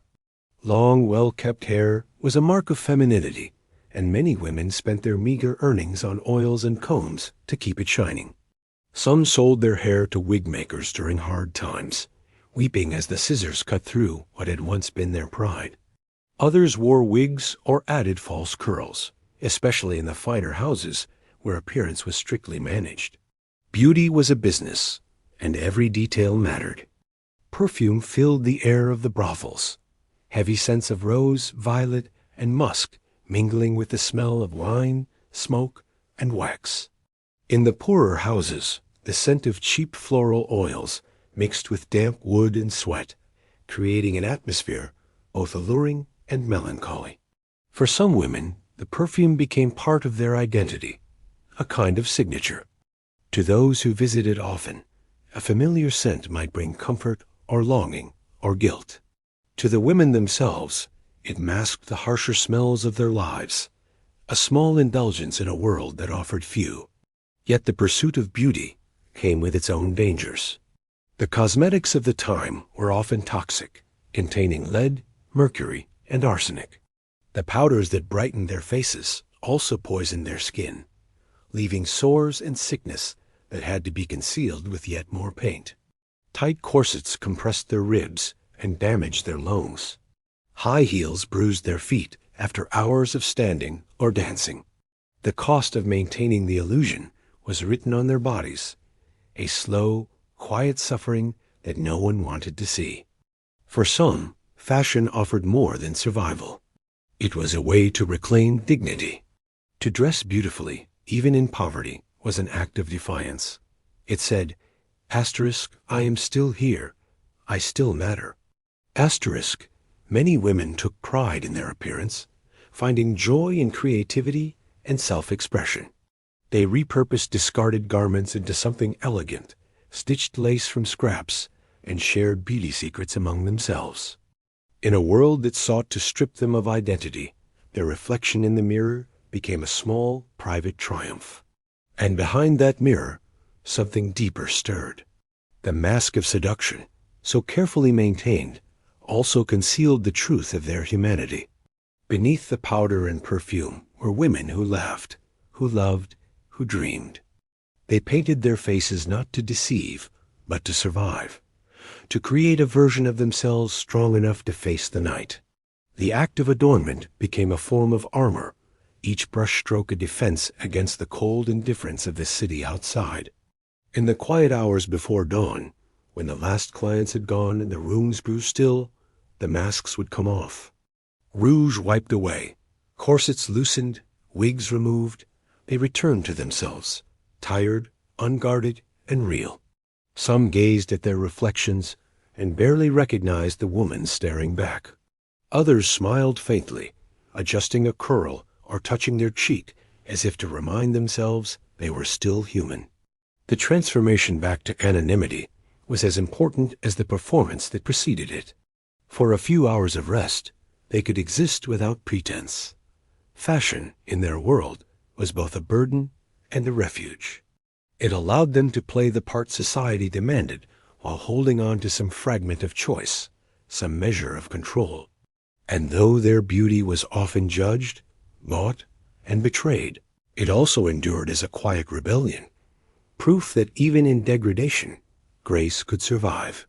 When the morning light crept through the shutters, it revealed not the glittering figures of the night, but women who had worn their beauty like armor, who had fought each evening to be seen in a city that preferred to look away.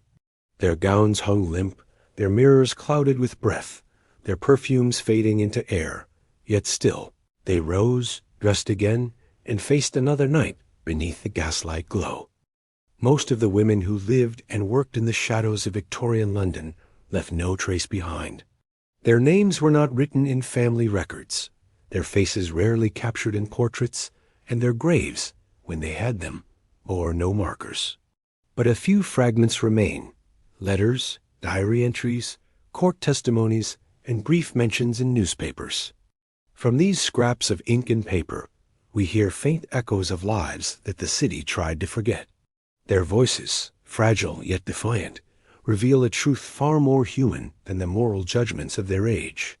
One letter, found years later among the records of a charitable mission, was written by a woman named Mary, who had once worked in a lodging house near Holborn.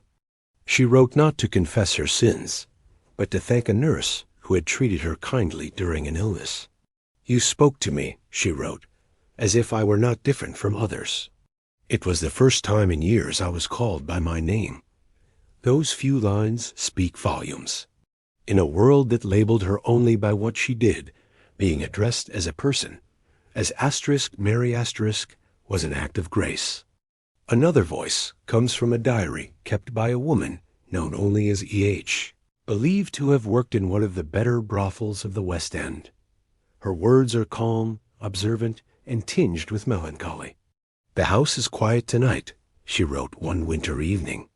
"The gaslight burns low, and I can hear the city breathing beyond the shutters. I sometimes wonder if they would still hate us if they knew how tired we are." Her entries describe small details: the sound of a piano drifting from another room, the cold of the morning when she finally went to bed, the loneliness of pretending to be someone she wasn't. Now and then, she speaks of kindness, a fellow worker sharing her last coin, a client who left behind a book instead of money.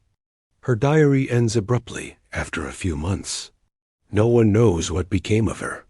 Court documents from the time offer other glimpses, often unintentional ones. During trials for assault or theft, women were called to testify, their words recorded in shorthand by indifferent clerks. Yet even in those sterile records, emotion bleeds through. One woman, testifying after being beaten by a client, told the magistrate, "I did not wish to go with him, but I had eaten nothing for 2 days." Another, accused of theft, pleaded that the money she took was owed to her for unpaid services. Her voice, though captured only for the sake of law, carries the weary logic of someone navigating survival within a system designed against her. These testimonies, though coldly transcribed, are among the few places where their truth still lives. The newspapers of the time, meanwhile, offered a different kind of record, one built on scandal and sensation. The language was harsh, moralizing, and theatrical. Reporters described unfortunate women as both pitiful and dangerous, symbols of urban decay rather than people. Yet between the lines, the reader can sometimes glimpse humanity breaking through. A brief obituary might mention a young woman of good manners, found dead in a lodging house, leaving behind a small Bible and a lock of hair. These fragments hint at lives full of contradiction, sin and faith, despair and tenderness, all existing side by side. Occasionally, a more personal account slipped through the cracks of propriety. A missionary visiting the East End once recorded the words of a woman named Ada, who spoke with quiet pride of her intelligence. "I can read and write," Ada said. "I read the papers every morning, so I know what the world thinks of us." She laughed, though not bitterly, and added, "They think we are wicked. I think we are tired." Her remark, simple as it is, captures the exhaustion of an entire generation of women who lived on the margins of respectability. There are also traces of friendship preserved in letters passed between women who once shared rooms or beds. Some are written in affectionate tones, filled with small domestic details, the price of candles, the weather, the illness of a neighbor. Others carry deeper emotion. "I miss your laugh," one woman wrote to another after moving to a different district. "No one here laughs like you. I hope you found somewhere kind." These brief notes, often folded and tucked away, speak of bonds stronger than the city's cruelty. Their affection was not the stuff of scandal. It was a quiet, human love in a world that had little use for gentleness. Historians and archivists have pieced together these fragments with care, knowing how much was lost to time. Fire, damp, neglect, and shame erased countless stories. Many women could not read or write, and those who could often destroyed their own letters for fear of discovery. What remains are whispers, faint but enduring. They remind us that behind every anonymous fallen woman was a mind that thought, a heart that felt, a voice that longed to be heard. If one listens closely, a pattern emerges in these scattered words: the longing for dignity, the need for kindness, the small rebellions of survival. These women were not merely the subjects of vice or pity. They were chroniclers of their own existence, even when no one wanted to read what they wrote. Their writings reveal wit, humor, and courage, the quiet strength of those who lived without protection, but not without pride. In the silence of the archives, their words still breathe. The scratch of a pen on paper, the ink faded to brown, carries across centuries a whisper of recognition. They remind us that history is not only written by the powerful, but also by the forgotten, in secret diaries, in letters never sent, in testimonies given through trembling voices. Their stories did not end in shame. They endure in resilience. And so, though their lives were brief and their names erased, their words remain, fragile as ash, yet unyielding as truth. They are the heartbeat of a city's conscience, still echoing faintly beneath the hum of modern London. Listen closely enough, and you can almost hear them, the lost voices of women who refuse to vanish, whose lives, once dismissed as scandal, now stand as quiet monuments to endurance. Time was one enemy no woman in the Victorian brothel world could escape. Beauty, youth, and charm were the currencies upon which survival depended, and when those began to fade, so too did opportunity. In a city where a wrinkle could mean ruin, and a gray hair could close doors forever, growing older was not merely natural, it was dangerous. The question lingered quietly among the women, unspoken but ever present.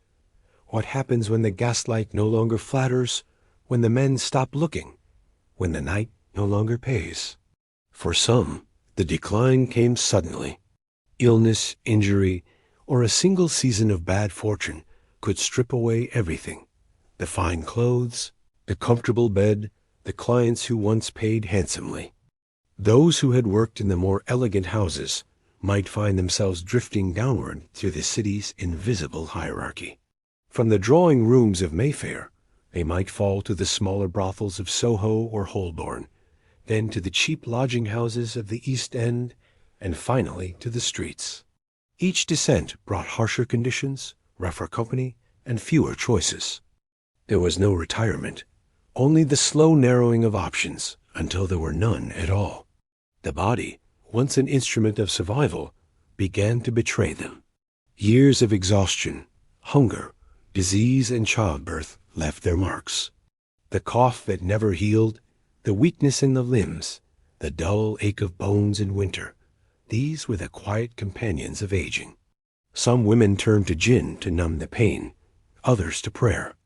A few clung to routine, dressing each night as they always had, painting their faces in fading light as if habit alone could keep time at bay.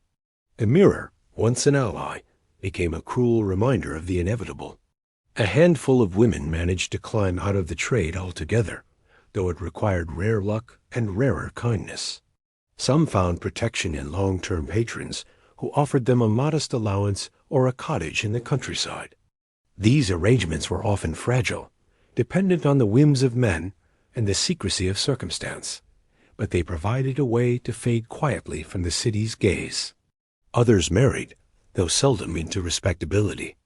A coachman, a sailor, a widower, men who saw not ruin, but companionship.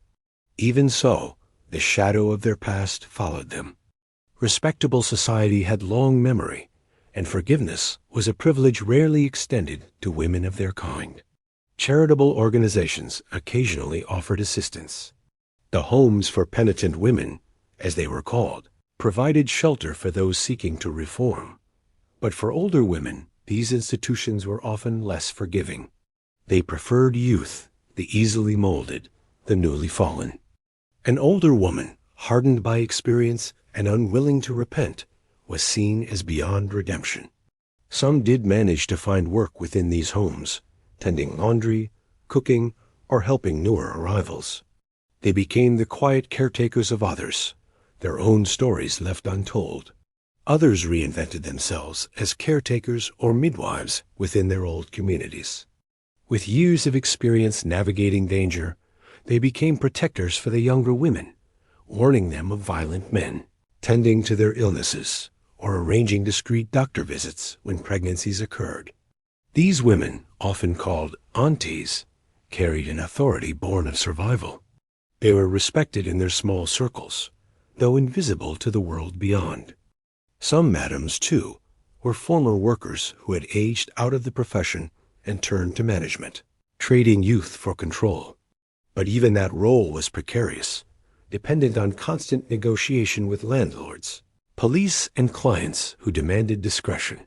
For many, poverty was the final destination. When they could no longer work, and no one was left to help them, the streets reclaimed them. Old age was a kind of exile in a city that valued beauty above all. The workhouse loomed as the last refuge, a place of cold charity where the destitute were punished for their poverty. Within those grim walls, the women were stripped of identity, their histories erased, their bodies reduced to labor until they could labor no more. The same city that once whispered their names in pleasure now forgot them in death. And yet, amid this bleakness, there were rare stories of endurance that glowed like faint embers. One woman, known as Granny Kate in the records of the Whitechapel lodging houses, lived to nearly 70, long after most of her companions were gone.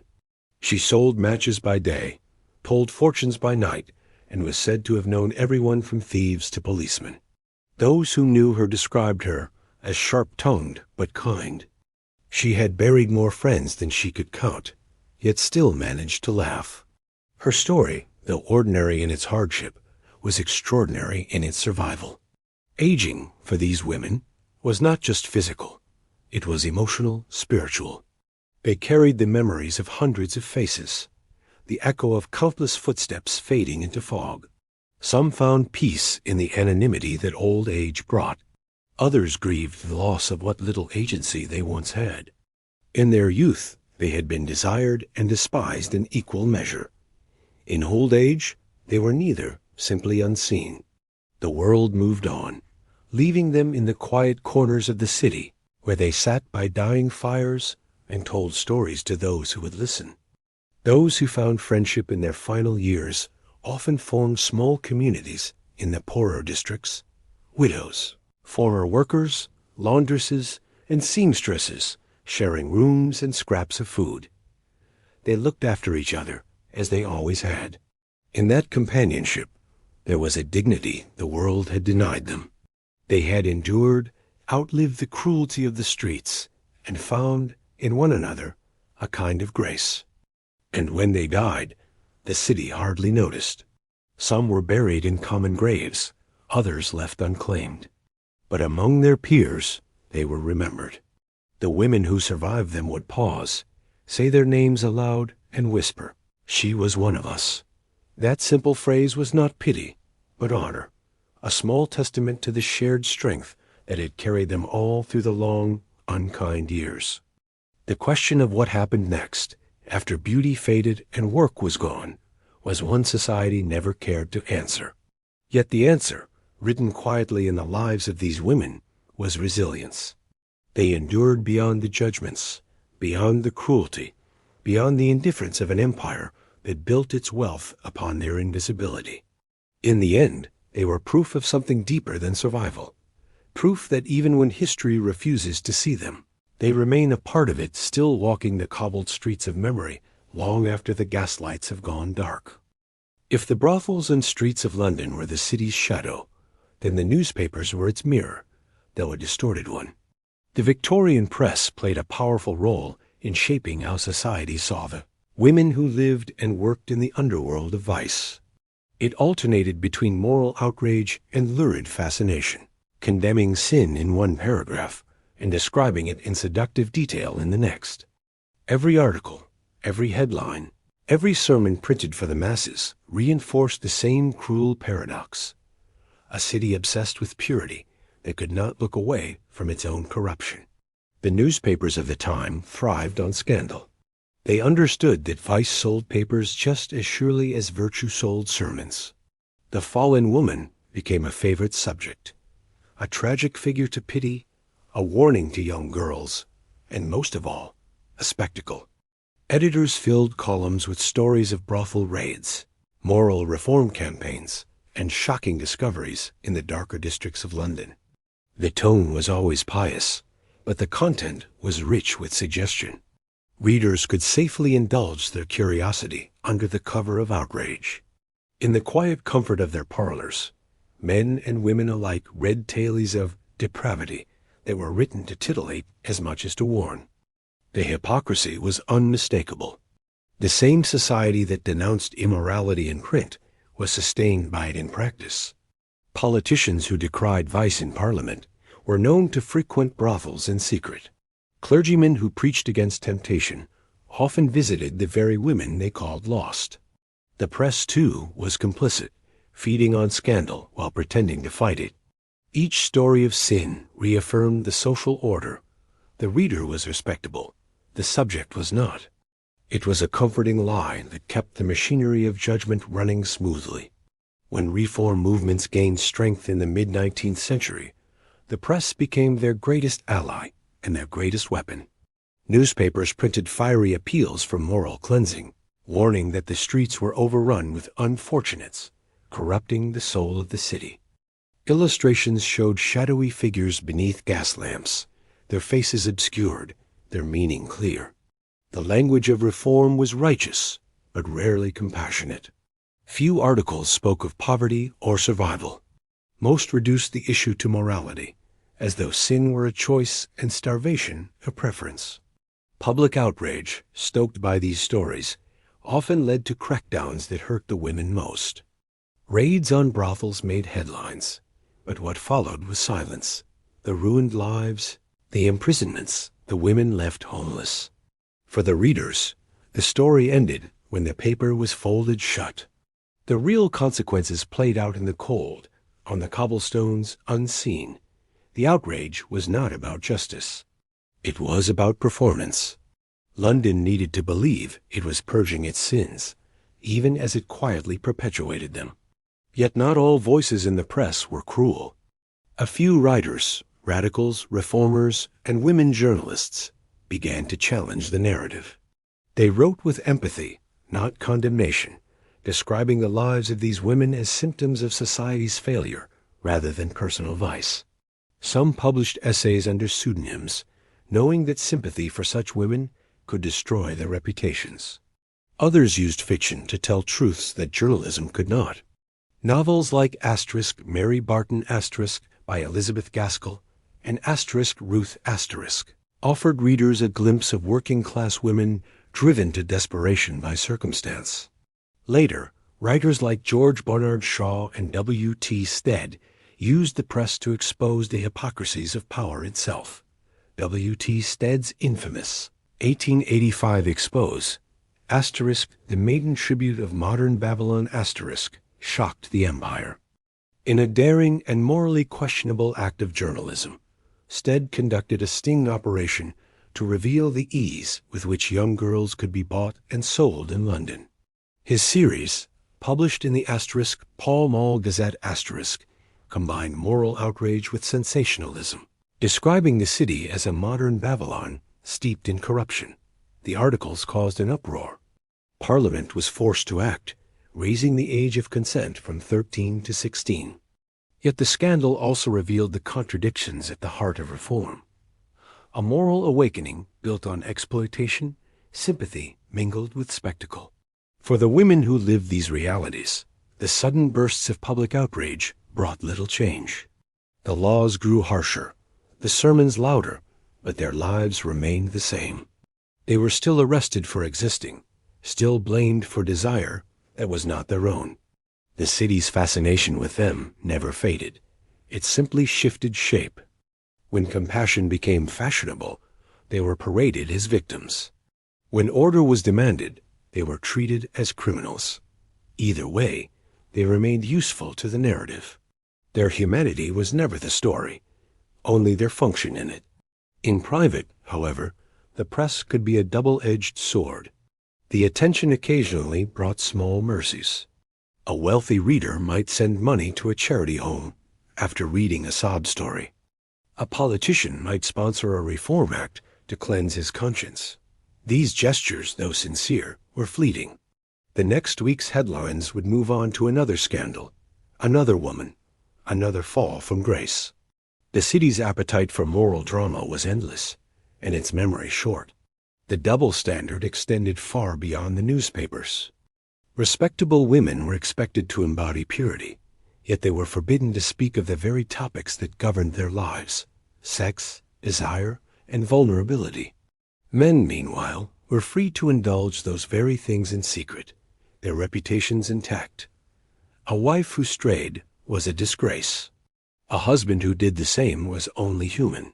The press reinforced this imbalance, casting men as weak but forgivable, and women as fallen beyond repair. It was a story the public wanted to believe, because it preserved the illusion of order. And yet, beneath the noise of public outrage, quieter truths persisted. In the small columns of the classifieds, one could find notices seeking companions or housekeepers, coded language for arrangements between men and women outside marriage. The very paper that condemned vice profited from its advertisements. Respectability and Hypocrisy shared the same page. As the century waned, the tone of the press began to shift. The rise of social realism in literature and journalism slowly replaced condemnation with curiosity. Writers and reformers started to ask harder questions. Why were these women condemned for choices society had forced upon them? Why were men's sins invisible while women's were eternal? The answers came slowly, haltingly, and often too late for those who had lived and died under the weight of those double standards. The newspapers, for all their moral posturing, had inadvertently preserved something valuable, the record of a world that tried to silence its women, but could not erase them. Between the lines of judgment and scandal, one can still read their presence, the traces of lives lived in defiance of shame. The ink that condemned them also immortalized them. And so, as London moved toward the new century, its presses still clattered through the night, printing stories of virtue and vice in equal measure. The double standard remained, stubborn and familiar. But within the margins, a new awareness was beginning to stir, that perhaps the true scandal was not the women who lived in the shadows, but the society that forced them there. The story of the Victorian brothel worker is not merely one of hardship and judgment. It is also a story of influence, quiet, unseen, and lasting. Though the women who lived in that shadowed world were denied voices in their own time, their presence changed the society that sought to erase them. They forced Victorians to confront the hypocrisy of their morals, the limits of their compassion, and the contradictions at the heart of their civilization. Their suffering, though unacknowledged, became a mirror that reflected the truths polite society could not face. The existence of prostitution in the 19th century revealed, in stark terms, the failure of an empire that prided itself on order and virtue. The Industrial Revolution had filled London with wealth and invention, yet it also created poverty on a scale never seen before.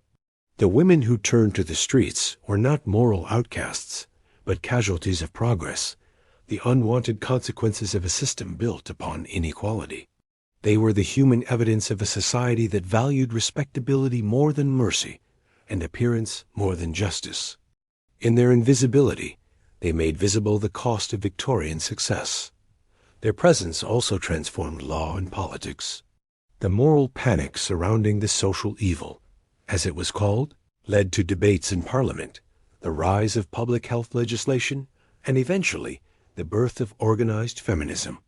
The Contagious Diseases Acts, designed to control them, inadvertently united women of all classes in resistance.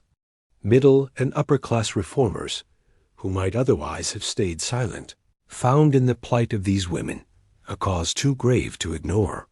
The campaign for repeal marked one of the first moments when women organized nationally for their own rights, a movement that would later evolve into the fight for suffrage. In this way, the very laws meant to silence the powerless helped awaken the power of women's collective voice. Culturally, too, these women left their mark. The fascination of Victorian writers and artists with fallen women reflected not only judgment but obsession. Painters like Dante Gabriel Rossetti and poets like Thomas Hood transformed them into symbols of sorrow and sacrifice. Hood's Asterisk, The Bridge of Sighs Asterisk, a poem about a drowned woman, wept over her tragedy while reinforcing the moral codes that doomed her. Yet through these depictions, a strange form of immortality emerged.